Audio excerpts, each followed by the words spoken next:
మన రక్షకుడును ప్రభు యేసుక్రీస్తు నామములో కూడి వచ్చిన వారందరికీ కూడా వందనాలు తెలియజేసుకుంటున్నాను. మళ్ళీ అడిగితేనేమో ముందే గట్టిగా చెప్తారు కదా. వందనాలండి. అందరూ బాగున్నారా? మంచిది. చాలా కాలమైంది మీ మధ్య రావడానికి. దేవుని కృపను బట్టి ఈరోజు కూడా అనుకోని రీతిలో నైట్ 10:30 వరకు కూడా ఇక్కడికి వస్తానని తెలియదు. అనుకోని రీతిలో అప్పటికప్పుడు బస్సు బుక్ చేసుకుని బయలుదేరి రావాల్సి వచ్చింది వేరే పని మీద. వచ్చిన వెంటనే మా డాడీ అడిగాడు, వాక్యం చెప్తారా అన్నాడు. నేను ఎక్కిన నైట్ 10:30 కోసం వాక్యం ఎక్కడ ప్రిపేర్ అయ్యాను నేను చెప్పనా అన్నాను.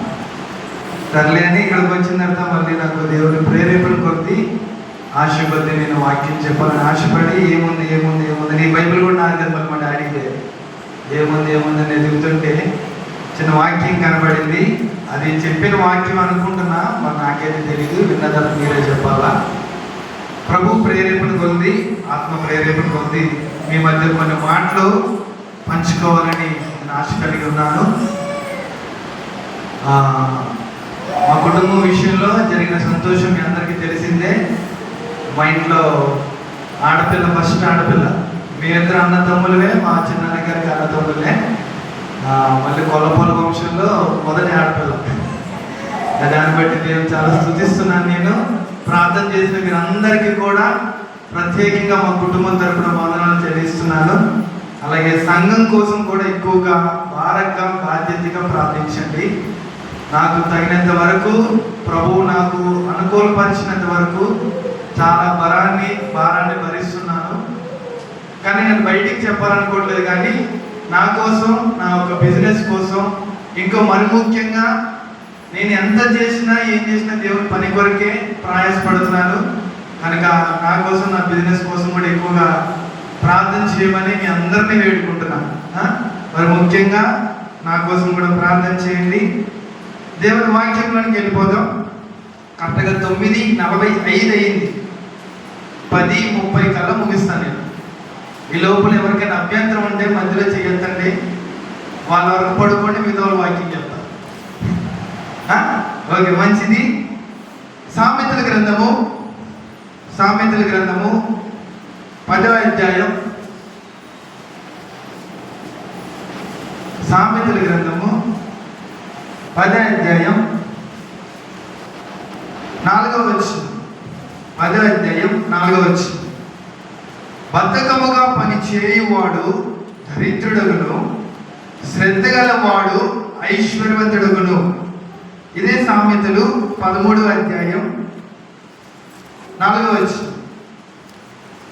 సోమరి ఆశపడను కానీ వాని ప్రాణమునకి ఏమీ దొరకదు.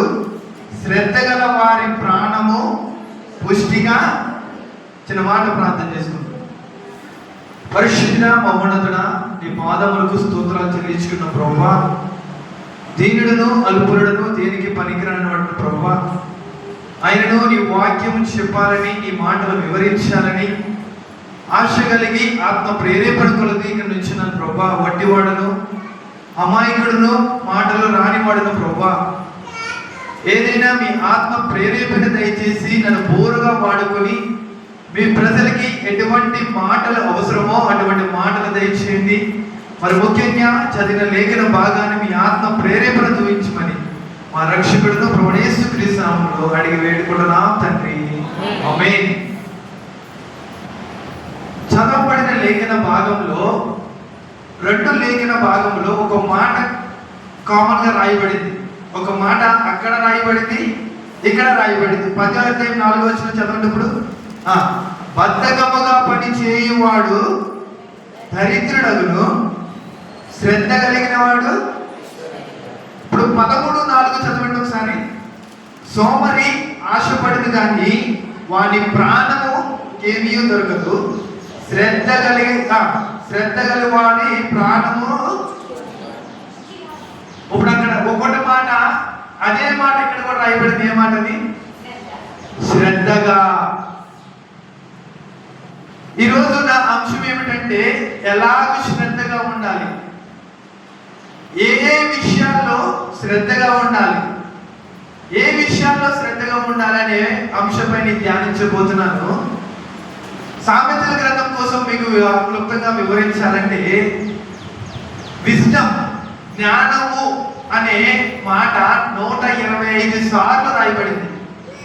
సామెతల గ్రంథం 1వ అధ్యాయం మొదలుకొని ఆఖరి 31వ అధ్యాయం వరకు జ్ఞానము జ్ఞానం జ్ఞానము జ్ఞానం అనే మాట 125 ఎన్నిసార్లు 125 సార్లు రాయబడింది. ఎందుకు రాయబడింది అంటే, ఈ యొక్క పుస్తకము, ఈ సామెతల గ్రంథము ఎక్కువగా యవనస్తులకి, యవనరాటలకి, ఎక్కువగా యవన వయసులో ఉన్న వాళ్ళకి రాయబడిన పుస్తకం. అందుకే అక్కడ జ్ఞానము అనే మాట అంత ఎక్కువ సార్లు రాయబడింది. ఇప్పుడు నా అంశంలోకి నేను వెళ్ళిపోతాను. ఇక్కడ ఏమన్నదంటే, శ్రద్ధగా పని చేయాలి. ఏ విషయాలైనా శ్రద్ధగా ఉండాలి. చాలా మంది ఇక్కడ డ్రైవింగ్ చేస్తాం, మగవారు స్కూటీకి అమ్మాయిలు కూడా నడుపుతారులే. శ్రద్ధగా అంటే చాలా మంది బైక్ డ్రైవ్ చేసేటప్పుడు శ్రద్ధగా డ్రైవ్ చేస్తారా, అటు ఇటు చూస్తూ డ్రైవ్ చేస్తారా? ఎలా చేస్తారు? హ్యాండిల్ పట్టుకొని ఎదురెవరైనా వస్తారేమో అని శ్రద్ధగా, ప్రతి విషయంలో శ్రద్ధగా ఉండాలి. ప్రతి విషయంలో శ్రద్ధగా ఉండాలి. ఏ విషయాల్లో శ్రద్ధగా ఉండాలో 3 అంశాలు నేను చూపిస్తాను ఈరోజు. నిర్గమకాండము 15వ అధ్యాయం 26వ వచనం. 15:26. ఏ విషయాల్లో మనం శ్రద్ధగా ఉండాలి? మీ దేవుడైన యెహోవా వాక్కును శ్రద్ధగా విని ఆయన దృష్టికి న్యాయమైనది చేసి ఆయన ఆజ్ఞలకు విధేయులై ఆయనని కట్టడలను అనుసరించిన యెడల నేను ఐగుప్తులకు కలిగజేసిన రోగం లేనియు మీకు రానియక నిన్ను స్వస్థపరచు యెహోవాను. ఆ ఎదర మాటలన్నీ ఏమోగా లాస్ట్ మాట మాత్రం మీరు వినే ఉంటారు ఎక్కడైనా, తరచుగా వింటారు. ఏమని? నిన్ను స్వస్థపరచు యెహోవాను నేనే. అందరూ ఒక్క మాట వింటారు, కానీ ఎదరేం రాయబడింది? మీ దేవుడైన యెహోవా వాక్కును శ్రద్ధగా, నిన్ను స్వస్థపరచు యెహోవాను నేనే. కానీ దానికి ఒక మాట ముందు, ఒక లింక్ ఉంది. ఏంటా లింక్? మీ దేవుడైన యెహోవా వాక్కును శ్రద్ధగా. ఇప్పుడు చెప్పండి, యెహోవా వాక్ అంటే నా మాట, నేను మాట్లాడే మాటలా కాదు, దేవుని మాట, దేవుని వాక్యము, దేవుని యొక్క మాటలు. ఆ మాటలను మీరు శ్రద్ధగా. ఇప్పుడు ఏ విషయంలో శ్రద్ధగా ఉండాలి? నేను చెప్పండి, మీరే చెప్పండి. ఏ విషయంలో శ్రద్ధగా ఉండాలి చెప్పాలి? ఏ విషయంలో శ్రద్ధగా ఉండాలి?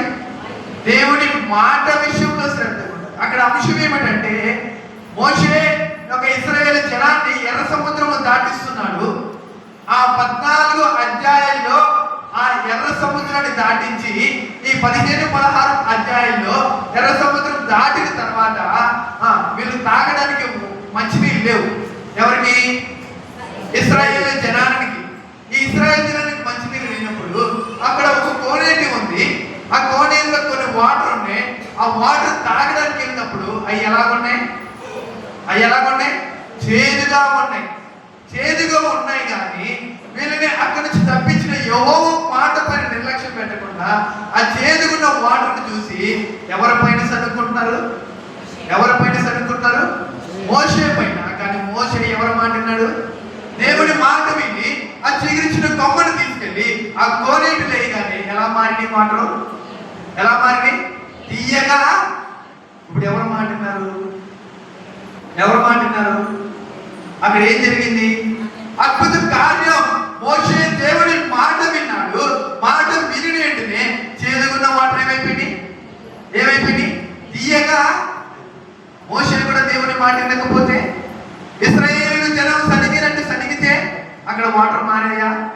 ఆ వాటర్ ఇంకా చేదుగానే ఉన్నాయి. ఇక్కడ మీకు విషయం చెప్తాను చూడండి.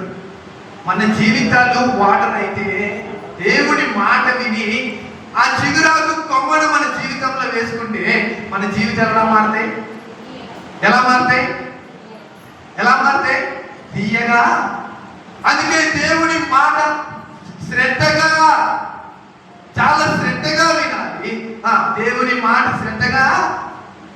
అక్కడ మోషే యెహోవా మాట, ఆ దేవుని మాట శ్రద్ధగా విని ఆ చిగురించిన కొమ్మను తీసుకెళ్లి కోనేటిలో వేయగానే నీళ్ళు తీయగా మారి మన జీవితాలు కూడా ఇప్పుడు ఎలా మారుతాయి?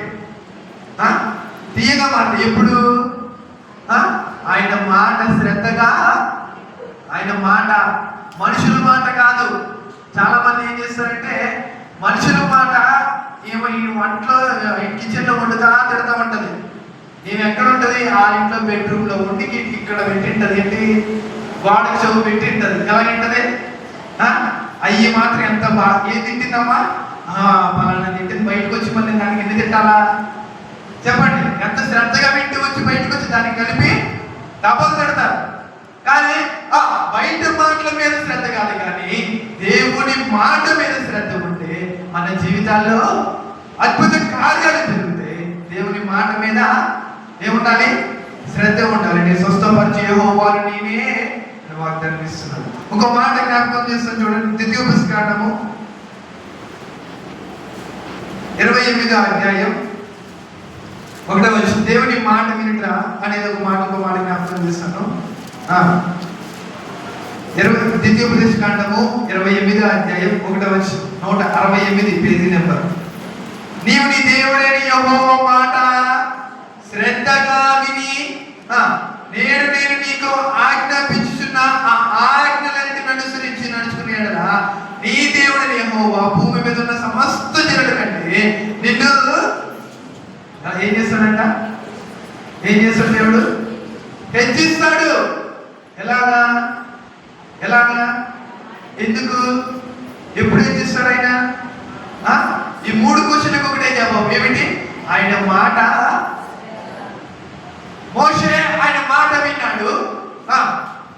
మాట వినగా ఆ వాటరు, ఆ నీళ్లు తీయగా మారిపోయి. ఇక్కడ ఏమంటున్నాడు? నీ దేవుడని యెహోవా మాట శ్రద్ధగా విని, శ్రద్ధగా విని దాన్ని అనుసరించి నడుచుకుని ఎడలా నీ దేవుడని యెహోవా. ఇక్కడ అసలైన మాట చూడండి. నీ దేవుడని యెహోవా భూమి మీద ఉన్న ఎవరికంటే? సమస్త జనముల కంటే నిన్ను మనం హెచ్చింపబడిపోవడానికి, మనం ఎదగపోవడానికి, మనం ఇలా నిరాశపడిపోవడానికి నేను అదే కారణం అనుకుంటా. ఏంటి కారణం? ఆయన మాట శ్రద్ధగా వినాలి. ఆయన మాటను శ్రద్ధగా గైకొనాలి. ఆయన మాటను శ్రద్ధగా మనసులో ఉంచుకోవాలి. ఆయన మాటను శ్రద్ధగా అనుసరించి పాటించినట్లా భూమి మీద ఉన్న వారందరికంటే ఆయన నిన్ను హెచ్చుగా. మనం హెచ్చింపబడాలంటే ఆయన మాట వినాలి. ఇంకో మాట జ్ఞాపకం చేస్తాను. నెహెమ్యా గ్రంథం 8వ అధ్యాయం 3వ వచనం. 8వ అధ్యాయం 3వ వచనం, 406 పేజీ నెంబర్. 8వ అధ్యాయం 3వ వచనం. నీటి కుమ్మము ఎదుటనున్న మైదానంలో ఉదయం మొదలుకొని మధ్యాహ్నం వరకు నిలుచున్న ఆ స్త్రీ పురుషులను తెలుగుతో వినగల వారందరికీ చదివి వినిపించవచ్చును. ఆయన జనులందరూ ధర్మశాస్త్ర గ్రంథములు. చెప్పండి. మొదటిగా శ్రద్ధగా వినాలి. మాట మోషే విన్నాడు. రెండవది శ్రద్ధగా వినేట్టుగా హెచ్చింపబడతాం. మూడవది శ్రద్ధగా ఏదైనా ఆయన మాట, ఆయన వాక్కు, ఆయన ధర్మశాస్త్రము, ఆయన యొక్క ఆజ్ఞ, ఆయన యొక్క కట్టడ, ఆయన యొక్క ప్రతిదీ కూడా మనం ఎలా వినాలి? శ్రద్ధగా. ఆయన యొక్క వాక్యమును శ్రద్ధగా వినని ఎడల మన జీవితంలో ఏముంది? హెచ్చింపబడతాం. ఆయన మనల్ని హెచ్చిస్తున్నాడు. సమస్త జనముల కంటే అందరికంటే హెచ్చిస్తానికి రెడీగా ఉన్నాడు. కానీ ఆయన మాటను మనం శ్రద్ధగా వినువారికి అందరికీ కూడా ఆయన మిమ్మల్ని ఆయన విషయంలో ఎలాంటి విషయంలో శ్రద్ధగా ఉండాలంటే ఆయన వాక్కు విషయంలో, ఆయన మాట విషయంలో శ్రద్ధగా రెండో మాట జ్ఞాపకం చేస్తాం చూడండి. రోమిలికి రాసిన పత్రిక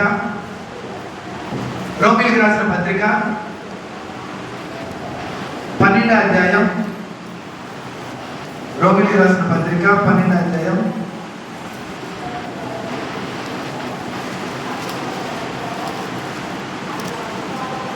13వ వచనం. 12